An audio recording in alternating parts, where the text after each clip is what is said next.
Hello everyone, welcome back to our channel. Take it simple. On today's video I'm going to show you how to move mail from spam on AOL Mail. It's very quick and easy, so let's get started. First of all, open the AOL Mail app on your phone. If you don't have the app yet, you can get it from Google Play Store or the Apple App Store.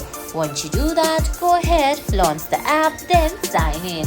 Now on your screen you can see options like new mail, home, receipts and subscriptions. Tap on mail, then tap on mail again and select spam from the options given on your screen. Once you do that, go ahead, select the mail that you want to move, tap on edit, then check on the empty box right before the mail that you want to move. Now on the bottom you're gonna see options like delete, move, mark as unread, star and not spam.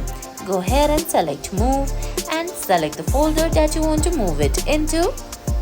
And guys, that's it. That's how you move mail from spam on AOL Mail. I hope you found this video helpful. If you did, please give it a thumbs up, leave a comment, subscribe to our channel and hit that bell icon. See you in the next video. Thanks for watching.